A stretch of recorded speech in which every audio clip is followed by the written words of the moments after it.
Hey guys, welcome back. In today's video, we are talking about the AMC Ultimate Plan, how short solvency continues, the collateral fails, and many more in this video. First, we're taking a look at this. Now, I saw this tweet again, and this is a tweet from Adam Aaron back in 2023, but I think it's still very viable even as of now. Now, ultimately, this is the plan we want to go down. It may boil down to this. Many of you are frustrated, strongly urging us to address market forces that you are convinced are unfair. We continue to think about what actions will be wise and credible. Certainly good ideas, build up our cash reserves, and smartly lead AMC forward. Now, once again, I want to highlight that this was something Adam Aaron said back in 2023 of February. And the reason why I'm highlighting this again and why I think this is important is because so many things has happened. So many short sellers have seen their positions blow up, were forced to close some of their positions, and AMC is still surviving, but not only that, improving. And we really have to understand the importance of that. Because firstly, when we talk about the synthetics that's ongoing for AMC and GME, we've known that for a very long time. And now, whilst of course Adam Aaron would like to address it, we certainly have not seen institutions and regulations address these matters. We've seen multiple times where regulations have turned a blind eye towards these sort of actions. Once again, the CAT system highlights all of the mistakes that have been made, yet nothing happens. We've seen how Genius Group obviously wants to start a lawsuit. We've yet to see the final result on that, so we know the difficulties of having that problem, of trying to bring this to the regulations and have regulations helping us.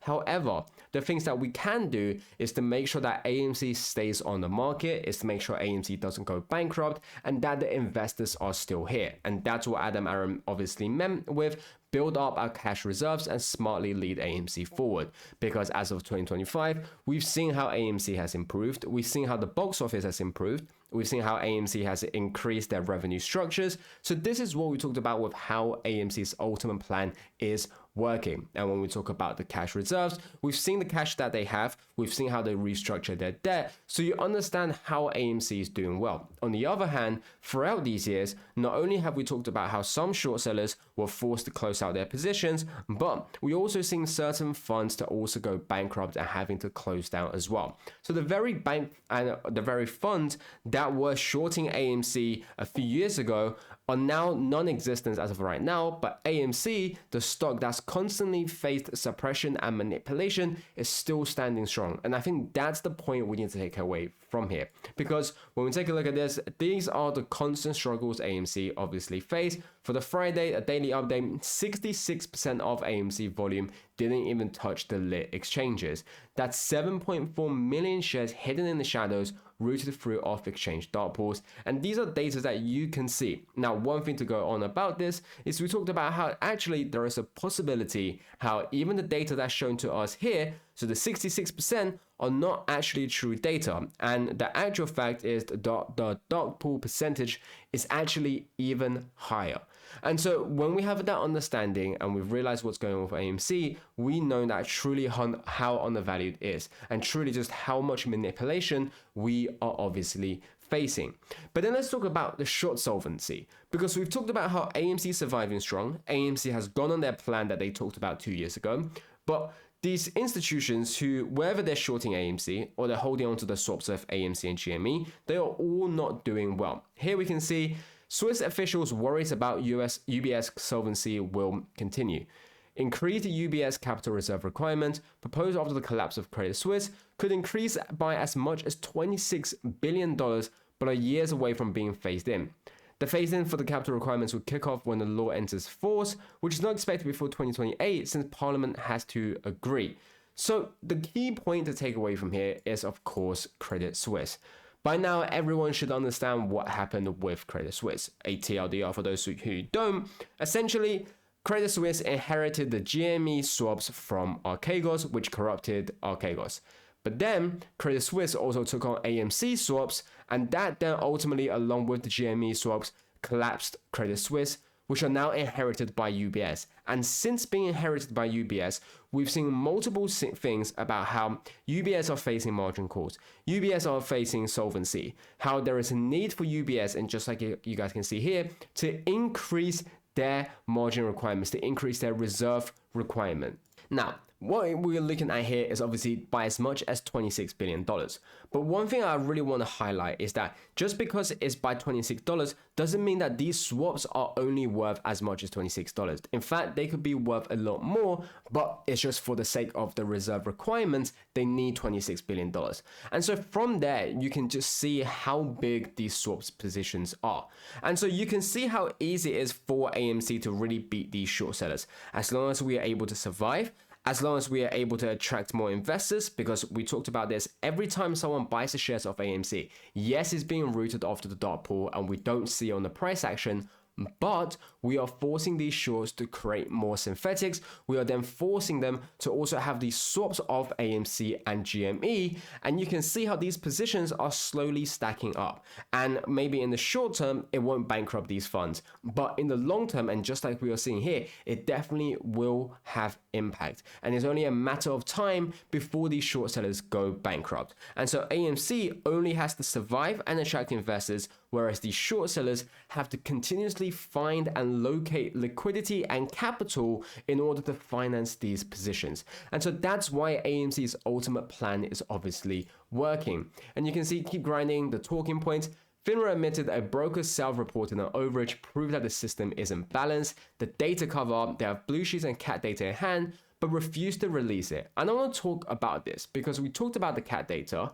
We talked about how regulations have obviously turned a blind eye. And you can see brokerages plus hedge funds plus SEC plus FINRA equals systemic cover ups gone systemic.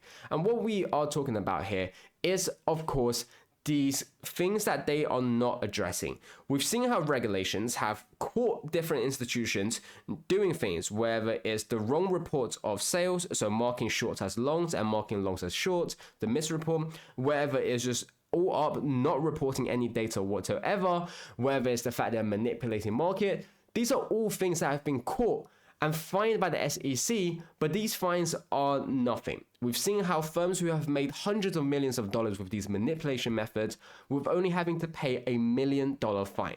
And this is obviously the cost of business. And this is what we talked about with how regulations are turning a blind eye. But we have to understand and remember is that yes, they can kick the can down the road. Yes, they cannot address this matter, but eventually when things get worse, when things get to that ultimate tilting point, the shorts will have to blow. We've seen it with Archegos, we've seen it with Credit Suisse, we've seen it with multiple other firms, so you know how this will pan out. You can also see the SEC wrote off $10 billion in fines, and yet you have no money to continue running the CAT system. So multiple points to take away from here. Firstly, we already talked about SEC, they are not doing the fines big enough. And when they do have fines big enough, they're writing it off. But secondly, they're talking about the CAT system and trying to discontinue the CAT system. Now, the original implementation of the CAT system was to bring transparency and fairness into the market, in which the transparency it definitely has, because we've already seen from the CAT system how much mismarked sales there have been. And that was only throughout the last few months. So who knows truly how many mismarked sales have happened throughout the last 10, 20 years.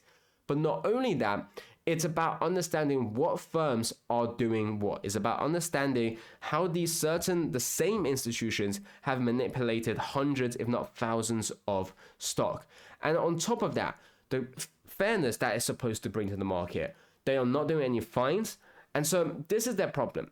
They bought transparency, but not doing anything to tackle it. And so they want to completely get rid of it. And so you can really just see how these institutions are being helped by the regulations, and why we've said that the ultimate plan for AMC is to make sure we can stay alive, because regulations, whilst we want them to obviously address the things, the market forces that are unfair, these regulations are not helping us with it. And ultimately, Adam Aaron doesn't have the power to make consequences for these institutions. It's down to the regulations. All he can do is obviously bring these matter up like Genius Group, and hopefully we get the result that we wanted. Another thing, and we can see with the tokenization stocks, so you guys can see the tokenization stock that they wanted to include recently. And we have to remember what happened with FTX. And for those of you who want to pause the video right now and quickly read this, For those of you who don't, it's essentially how they talked about how they're taking these small orders, and not just one or two, but a bunch of these small orders, and they put it into block trades and they move it off to these exchanges. And that's how they were done with FTX, and that's how they were used to manipulate AMC. Now, with these tokenized stocks, that's what they're trying to do again. Now, there is a big difference this time in terms of, because there's actually regulations, hopefully, once again, we want to see this transparency. We want to see less shady things going on. But ultimately, do we know that, are these regulations going to do anything? No, we don't. Are we expecting them to do anything? Not really, we're not. And so that's the ultimate problem. As always, none of this is ever financial advice, so do take what I say grain of salt. Make sure to do your own due diligence and research, and I'll catch you guys next time.